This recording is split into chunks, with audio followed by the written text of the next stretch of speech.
We're going to talk about Baffin Bay today. Baffin Bay is just south of Corpus Christi, right here on the southern Texas coast. And Baffin Bay is legendary for growing trophy speckled trout. Why is it legendary for growing trophy speckled trout? We're going to talk about those things.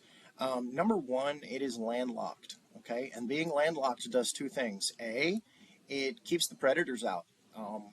I won't say that it's impossible for sharks and dolphins to get in there, but it's rare. Second thing, it being landlocked, is the salinity levels. Okay, so Baffin Bay stays. Let me show you this. Baffin Bay, that's Baffin Bay right down there. Let's look at this other one. This is Matagorda. You guys can get your bearings on this of where we're at. Right down here below this is Baffin. Excuse me. Right there's Matagorda. And there is Baffin Bay. You see, it is the most salty, it is the highest salinity of any bay system on the Gulf Coast. Look at that, higher than every single one of these bays. These are all fresh right now from the rain. Baffin, nope, salty as can be.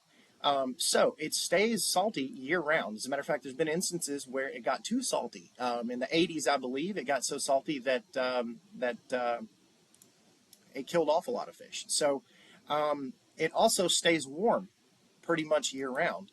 So trout never have to go anywhere. They basically can stay year-round in the same spots with reefs that provide food year-round. And let's talk about that next, okay? So giant trophy speckled trout need to eat. To grow big, they need to eat constantly. So let's turn in the shaded relief. It's my favorite feature on this app. Okay, and look at these little holes, these mounds right here. These are serpulid reefs, okay, as an ancient prehistoric worm. Yes, it's still alive and still producing reefs, but the habitat is dwindling. There's a push to try to save the serpulid reef habitat in Baffin.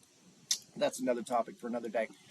So you see all of these, they're very big rocks too, all right, all around Starvation Point. This is some of the most famous areas to fish for trophy speckled trout.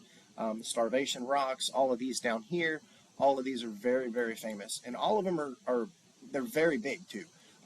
They stick up out of the water. It can be a dangerous place to drive your boat. They have holes all in them. You can step down in one and scrape your shin. Ask me how I know.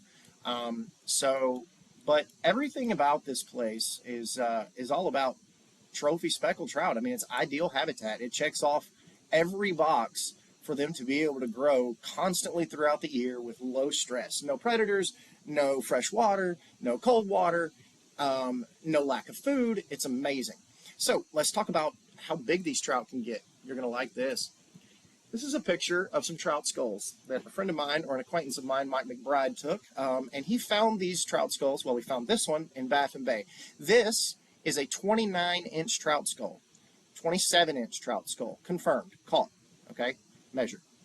29-inch trout skull, that's a trout skull. That's about 3 times the size. Estimated over 40 inches and over 20 pounds. So that goes to show you what Baffin has the capability to grow, okay? It's a very, very unique fishery. The water levels typically stay the same. It's not very tidal. You know, you really want to fish wind here because you need you need water to move a little bit, right? And the wind is one of your only sources of moving water. Anyhow, so Baffin Bay, very unique. 40-inch plus speckled trout swimming around in that sucker. At least legend has it. And so there you go. Super cool place. If you ever want to fish Baffin and or have any questions about Baffin, let me know. I'm not going to say I'm the foremost expert on this bay system, but I have fished it multiple times, and I plan on fishing it again very soon. So if you're searching for a 40-inch speckled trout, I just showed you where to go get him.